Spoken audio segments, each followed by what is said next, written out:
যে মানুষটাকে এইভাবে পঙ্গু বানিয়ে দিয়েছেন, তার শরীরের মধ্যে ক্যান্সারের প্রয়োজন ঢুকিয়ে দিয়েছেন, যে জালেমরা আজকে সেই জালেমরা আমাদের বাংলাদেশ থেকে তাদের আন্না বাচ্চা সহ আজকে পলায়ন করেছেন এবং তাদের অস্তিত্ব বাংলার মাটিতে আর নাই।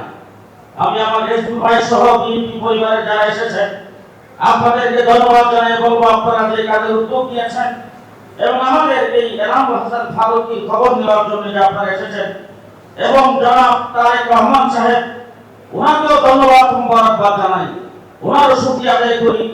উনি আপনাদেরকে এখানে আসার জন্য গ্রহণ করেছেন এবং উনি যে আমাদের একজন লোক এনামুল হাসান ফারুকীকে স্মরণ করেছেন, এই জন্য আপনাদেরকে ধন্যবাদ মোবারকবাদ জানাচ্ছি এবং দোয়া করব এবং আপনাদের কাছে কামনা করব। আপনারা জানেন শাপলা চত্বরে আমাদের শত শত আলেম ওলামায়ে আমাদের ছাত্র সেখানে স্বাগত গ্রহণ করেছে। 2013 সালের শাপলা চত্বরের হাজার হাজার এখন পর্যন্ত অন্ধ পঙ্গু হয়ে আছে। তাদের কাছে আমরা যতটুকু পারি আমরা হেফাজতে ইসলামের পক্ষ থেকে দাঁড়াবার চেষ্টা করেছি। আজকে প্রায় 2 বছর যাবত এনামুল হাসান ফারুকীর চিকিৎসার জন্য আমরা যতটুকু পারি করেছি।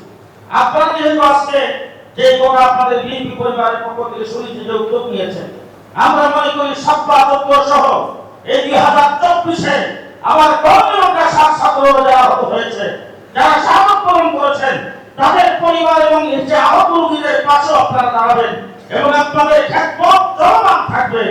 ইনশাআল্লাহ বাংলাদেশে মোল্লা আমিরের সমন্বয় হতে হবে।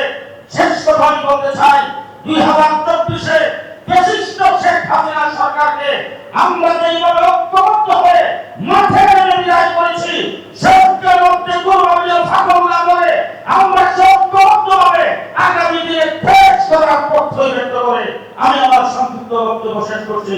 নাসরুম মিনাল্লাহ, ফাতহুন কারীম, ওয়াবাশশিরিল মুমিনিন। আসসালামু আলাইকুম।